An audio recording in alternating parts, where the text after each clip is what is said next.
여러분 떠올려보세요.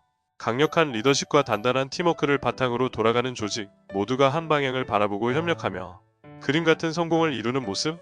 하지만 현실은 그리 단순하지 않죠. 오늘 소개할 책, 스탠리 맥크리스털의 팀 오브 팀즈는 우리의 고정관념을 깬 리더십과 협업에 대한 책입니다. 이 책은 아프가니스탄 전쟁에서의 치열한 경험에서 출발해 현대 조직 운영에 대한 강력한 교훈을 던져줍니다. 과연 우리가 조직 내 소통과 협업을 어떻게 혁신할 수 있을까요? 저자는 과거 미군 특수작전부대의 총책임자로 있던 자신의 경험을 바탕으로 이야기를 시작합니다. 당시 팀 하나하나는 경쟁력이 있었지만 조직 전체의 협업은 엉뚱한 방향으로 흐르고 있었습니다. 각각의 팀이 개별적 성과에는 탁월했으나 서로의 움직임이 어긋나고 굼떴던 이유는 예상치 못한 문제나 끊임없이 변화하는 전장의 상황에 적응하지 못했기 때문이죠. 결국 그는 깨닫습니다. 기존의 계층적인 조직 구조는 더 이상 유효하지 않다. 대신 유기적으로 서로 연결되고 빠르게 협력할 수 있는 팀이 모인 팀이라는 새로운 형태의 조직 운영이 필요하다는 걸요. 줄거리를 간단히 정리하자면 이 책은 총 4개의 큰 주제를 중심으로 전개됩니다. 처음에는 저자와 그의 팀이 직면했던 현실적인 문제들을 설명하며 시작합니다. 전통적인 리더십과 관료주의적인 조직 관리가 얼마나 한계를 보이는지 적나라하게 드러납니다. 이어 저자는 현대 사회와 전장처럼 빠르게 변화하는 다양한 불확실한 환경에 대처하기 위해 왜 민첩성과 소통이 중요한지를 파헤칩니다. 그리고 마침내 이 책의 핵심인 팀 오브 팀즈라는 컨셉을 설명합니다. 각 팀이 독립적으로 작동하면서도 마치 거대한 단일 생명체처럼 긴밀히 연결된 구조. 이를 만들어가기 위한 실질적인 접근과 경험을 사례를 통해 제시하고 있습니다. 이 책의 주요 메시지를 짚어보면 가장 먼저 강조되는 것은 바로 신뢰입니다. 조직 내 모든 팀과 구성원들이 유기적으로 협력하려면 깨어진 신뢰를 다시 쌓는 작업이 필수적이라는 거죠. 또한 정보의 공유와 투명성도 핵심입니다. 더 이상 과거의 정보는 권력이다라는 사고방식이 아닌 모든 구성원이 실시간으로 정보를 공유하고 이를 바탕으로 빠르게 대응해야 새로운 시대에 적합한 조직이 됩니다. 마지막으로 리더십에 있어서도 새로운 태도와 접근이 필요하다고 말합니다. 전통적인 리더는 모든 결정을 스스로 내리는 스타일이었지만 현대 리더는 오히려 지휘권을 일선 팀들에게 전달하고 조율자와 촉진자로서의 역할을 부여받아야 한다는 것이죠. 여기서 우리가 얻을 수 있는 교훈은 명확합니다. 복잡하고 빠르게 움직이는 현대 사회에서는 단지 한 개인의 리더십만으로 해결될 수 없는 문제들이 있다는 사실입니다. 조직 운영을 새로운 틀 안에서 혁신적으로 바라봐야 하는 이유가 여기에 있습니다. 책에서 이야기하듯 정보가 제한되고 협업이 부족한 환경에서 이루어지면 조직 전체가 발목을 잡히게 됩니다. 팀 오브 팀즈에서는 이러한 변화와 적응을 위해 구체적으로 어떤 방식으로 조직을 설계해야 하고 리더가 어떤 마음가짐을 가져야 하는지 실질적인 사례와 이론을 통해 설명합니다.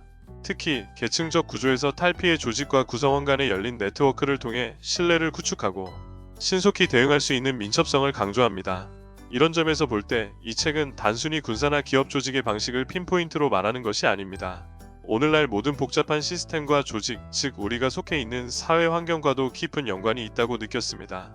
다른 독자들은 이 책을 통해 필부필답식 리더십에서 벗어나 협업과 신뢰를 바탕으로 한 유연한 조직 체계를 구축해가는 과정을 배우고 나 자신의 주도성과 영향력을 키울 방법에 대해 많은 영감을 얻었다고들 말합니다. 특히 과거 군사적 영웅주의에 기반한 리더십 이미지와 달리 실질적이고 현실적인 접근을 독창적인 사례로 풀어나가는 방식이 강렬했다고들 하죠. 여러분이 생각하는 팀워크와 리더십 그리고 여러분이 생각하는 팀워크와 리더십은 어떤 모습인가요? 이 책에서 이야기하는 팀 오브 팀즈의 개념은 현재의 조직 문화나 사회적 관계 안에서도 접목될 수 있을까요? 혹은 이런 방식이 정말 효과적일 것이라고 생각되시나요? 오늘 소개한 이야기가 여러분의 삶이나 팀의 작은 깨달음이 되었으면 좋겠습니다. 댓글로 여러분의 생각과 경험을 공유해주세요. 함께 대화를 나누며 더 좋은 인사이트를 찾아가 봅시다. 끝까지 함께 해주셔서 감사합니다. 다음에 더 좋은 이야기로 찾아뵐게요. 우리가 살아가면서 속한 모든 팀과 조직은 각자 다르지만 공통적으로 더 나은 협력과 리더십을 갈망합니다. 스탠리 맥크리스털의 팀 오브 팀즈는 그 해답을 우리에게 제시하며 새로운 관점을 열어줍니다. 이 책이 끊임없이 변화하는 현대 사회에서 우리가 나아가야 할 방향성을 고민하게 만든다면 분명 가치 있는 읽기가 될 것입니다. 지금 여러분이 속한 팀은 어떤 모습인가요?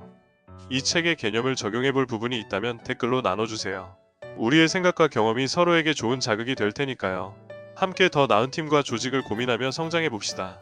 여러분 혹시 이런 경험 있으신가요? 각자 맡은 일을 최선을 다해야 하는데도 이상하게 결과가 기대에 못 미친 적? 바로 그럴 때 스탠리 맥크리스털의 팀 오브 팀즈가 필요한 순간일지도 모릅니다. 이 책은 단순히 리더십의 중요성을 이야기하는 데서 그치지 않고 기존의 방식으로는 해결되지 않는 복잡한 문제들에 어떻게 대응해야 하는지를 구체적으로 제시합니다. 아프가니스탄 전장에서 체험한 실제 사례를 통해 변화와 연결의 필요성을 생생하게 보여주죠. 팀워크란 결국 각각의 개개인이 아니라 그들의 관계와 소통의 방식이라는 걸 이 책은 끊임없이 강조하는데요.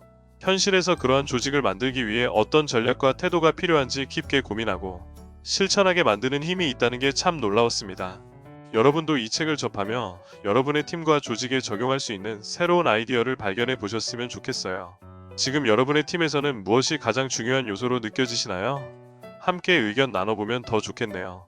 결국 팀 오브 팀즈는 단순히 조직을 효율적으로 운영하는 방법만을 말하지 않습니다. 그것은 우리 모두가 어떤 관계 속에서 어떻게 더 나은 협업을 만들어갈 것인지에 관한 질문을 던집니다. 책에서 나오는 신뢰와 교훈들은 직장뿐만 아니라 친구관계, 가족관계 등 일상 속에서도 시사하는 바가 큽니다. 여러분이 속해 있는 팀, 그리고 함께 만들어가고 있는 관계에서 신뢰와 소통, 그리고 민첩성을 어떻게 더 키워갈 수 있을지 한번 생각해보면 어떨까요? 여러분의 이야기를 듣는 것도 정말 궁금합니다. 댓글로 여러분의 경험과 생각을 나눠주세요. 함께 배우고 성장할 수 있다면 더할 나위 없이 좋을 것 같아요. 여러분, 이 책이 전하는 메시지는 단순히 업무 효율을 넘어서 우리의 일상과 삶에까지 깊은 울림을 줍니다. 팀워크가 단순히 각자의 역할을 잘 해내는 것으로 끝나는 것이 아니라 서로의 연결과 신뢰 안에서 진정한 힘을 발휘한다는 것. 그리고 리더십이란 지시와 권한의 중심이 아니라 조율과 공감의 기반 위에서 작동해야 한다는 사실. 여러분은 주변의 팀 혹은 자신이 속한 관계 속에서 어떤 점을 바꿔보고 싶으신가요? 팀 오브 팀즈는 개인부터 조직까지 고민의 방향을 제시해주는 나침반 같은 존재였습니다. 여러분도 읽어보시고 느끼신 점을 함께 나누고 싶어요.